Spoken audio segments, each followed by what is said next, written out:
Hi guys, just a short video to have a little look at the old school fencing foil.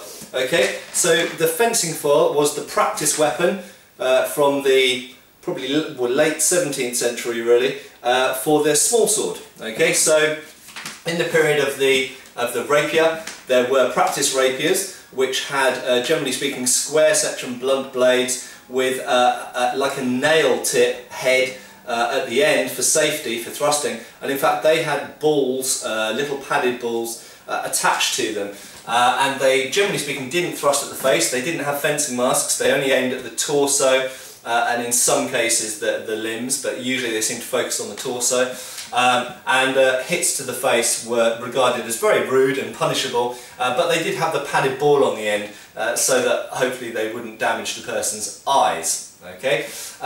However, towards the end of the 17th century, the rapier gradually evolved. This is a simplification, but gradually evolved into the small sword. Generally speaking, in most parts of Europe, the rapier was retained in Spain and some other areas, but the small sword, particularly in France and England and Northern Europe, the small sword kind of took over. The small sword was essentially a smaller, lighter, easier to wear version of the rapier with a smaller hilt. More catered towards duelling really, rather than being a multi-purpose weapon as the rapier had been. Then the foil became the practice weapon of it, and this was really an evolution of the earlier practice rapiers. And quite early on, and for quite a long time, pretty much until the end of the 19th century, the standard form, and I'll just bend this back, this is a leather cover inside, you'll see that this is a figure of 8.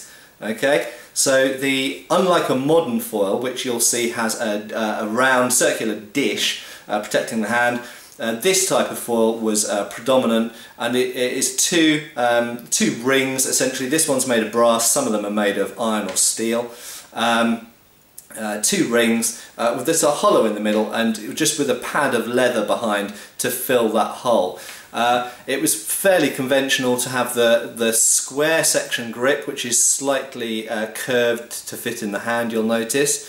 Different types of pommels, some ball pommels, some like shaped like a helmet or a decorative thing, but this is a fairly plain pommel. But it's fairly normal to have the sort of cord-bound, twine-bound grip waxed to give a nice grip, and a square section blade. Okay, nice and flexible, in fact quite fragile by modern fencing sword standards. These break more easily than the modern ones do. Okay, modern ones are made out of a modern type of maraging steel that is much more difficult to snap for safety reasons.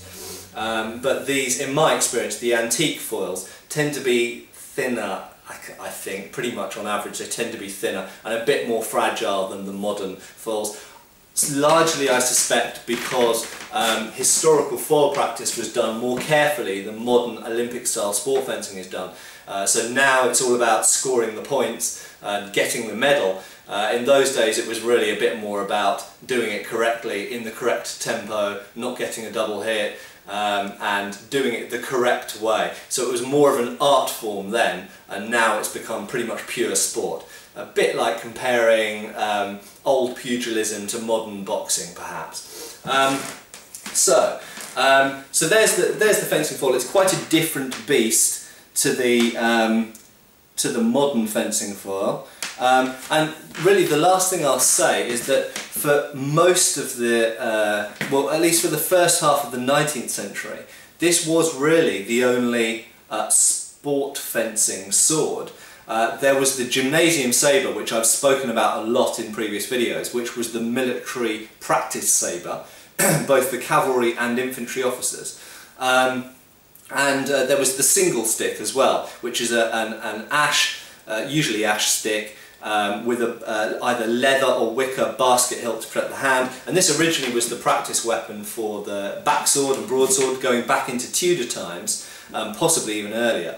And this survived through and became a sport of single stick, but single stick as an object was also retained as a practice weapon for sabre and backsword, military weapons. So this was really the fencing, the sport fencing weapon, along with the single stick of the 18th and 19th centuries. And it wasn't really till relatively late in the 19th century that the épée came along. So the épée is really quite a modern weapon, and in fact the sport fencing sabre, the so-called sabre that's used in modern fencing, which I would argue is not really a sabre at all, it really came very, very late. So it evolved out of the Italian styles of gymnasium sabre. So we have the military gymnasium sabre, which weighs usually about 800 grams. The Italian dueling sabre, the practice version of it, is what evolved into the modern sport fencing sabre, and the modern versions weigh usually only about 300 to 400 grams tops, so half or less than half as much as the practice sabre of the 19th century. So there you go, the foil was really the fencing weapon, the sport fencing weapon of the 18th, 19th century. The épée and the sabre came much later. And the foil actually was always the practice weapon for the small sword, for the real dueling sword.